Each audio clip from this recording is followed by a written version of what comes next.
Regardez le profil de M. Cham. Ça fait 5 ans que je dis aux Africains. Le président du PDC-RDA. Ça fait plus de 5 ans que je dis aux Africains, bientôt, ça fait plus de 5 ans, que voilà celui qu'on prépare pour remplacer Ouattara. Vous l'avez dit, président. N'a-t-il pas le même profil que M. Ouattara? Il est un ancien financier. À la différence que M. Ouattara n'est pas officiellement un LGBT. M. Cham, en plus, c'est un LGBT assumé. Lui, c'est un homosexuel décomplexé. Il paraît même qu'il dans son rapport, il a même une femme. Je dis qu'il paraît.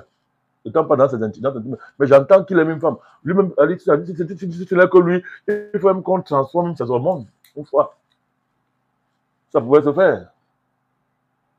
Pour qu'il fasse la transition vers un nouveau genre.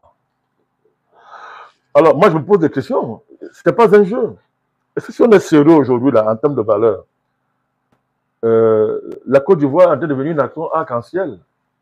Récemment, la Côte d'Ivoire avait protesté contre le phénomène de Woubi qui prend des enfants en Côte d'Ivoire. Ben, on est un Woubi. Donc, Mme Simone Gbagbo et ses agents sont allés faire allégeance à un Woubi qui a le même profil que M. Ouattara. Ce n'est pas un Ivoirien. M. Cham l'a dit, je le dis, ce n'est pas un Ivoirien. C'est comme me demande le contraire. Mais pourquoi il faut à tout prix que le remplaçant de Ouattara supposé ait le même profil que Ouattara? Et que des patriotes ivoiriens aujourd'hui fassent allégeance à M. Cham.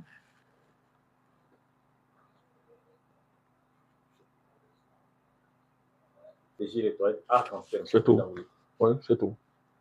Pour qu'on arrive au pouvoir. Et moi, ça me fait beaucoup réfléchir.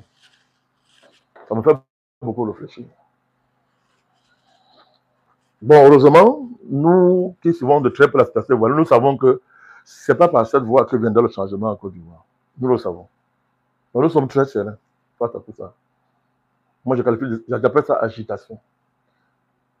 C'est quand même extraordinaire. Comment des Africains peuvent continuer à considérer qu'un monsieur comme Cham peut être une référence en Afrique?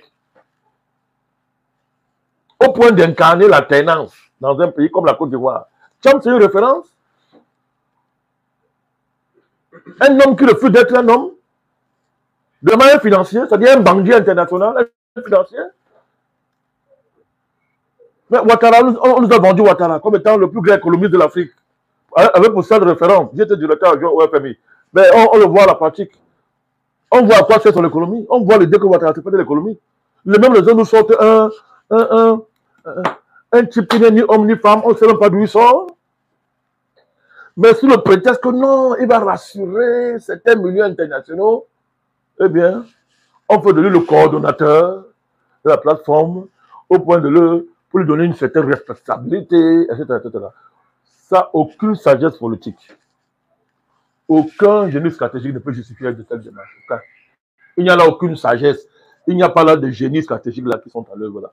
Je vous dis, je n'ai pas voulu le dire plus par respect pour Mme Simone Gbagbo. J'aurais été quand même plus sévère si elle n'avait pas le respect pour son parcours. Mais là-dedans, il n'y a pas de sagesse, il n'y a pas de stratégie, il n'y a rien là-dedans.